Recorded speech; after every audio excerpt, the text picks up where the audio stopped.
C'est donc en jouant avec Ginette que je me suis aperçu que la compagnie des femmes m'était indispensable. Sinon, leur compagnie, en tout cas, leur vision. Pour moi, rien n'est plus beau à regarder qu'une femme en train de marcher pourvu qu'elle soit habillée d'une robe ou d'une jupe qui bouge au rythme de sa marche. Il y a celle qui file rapidement vers un but, peut-être vers un rendez-vous. Il y a celle qui se promène avec sur le visage un air de loisir.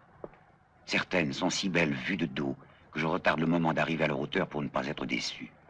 À vrai dire, je ne suis jamais déçu, parce que celles qui sont belles de dos et moches de face me donnent une sensation de soulagement, puisque malheureusement, il n'est pas question de les avoir toutes.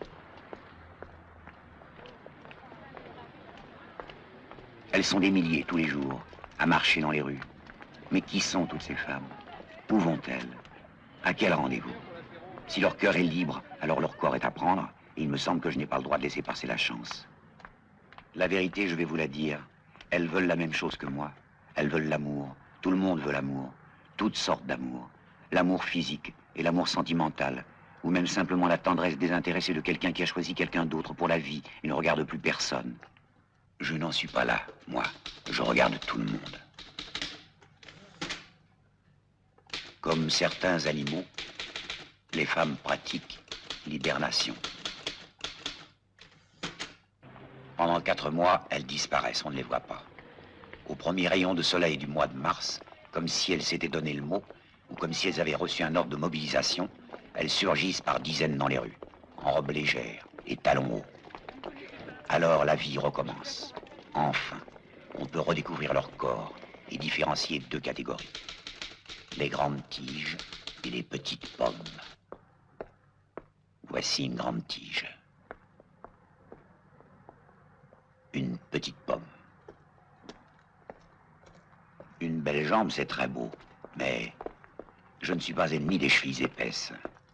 Je peux même dire qu'elles m'attirent, car elles sont la promesse d'un évasement plus harmonieux en remontant le long de la jambe.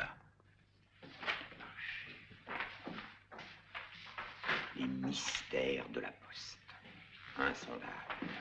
Insondable. Les jambes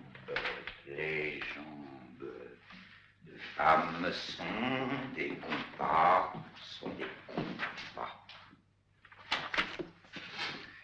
Les jambes de femmes sont des compas qui arpentent le globe terrestre en tous sens, lui donnant son équilibre et son harmonie. Je me suis rendu compte récemment qu'en hiver, je suis attiré par les grosses poitrines, alors qu'en été, les poitrines modestes me conviennent parfaitement. Voilà 2 petites pommes qui se tiennent par le bras. Mais qu'est-ce qu'elles ont, toutes ces femmes? Qu'est-ce qu'elles ont de plus que toutes celles que je connais? Eh bien, justement, ce qu'elles ont de plus, c'est qu'elles sont des inconnues.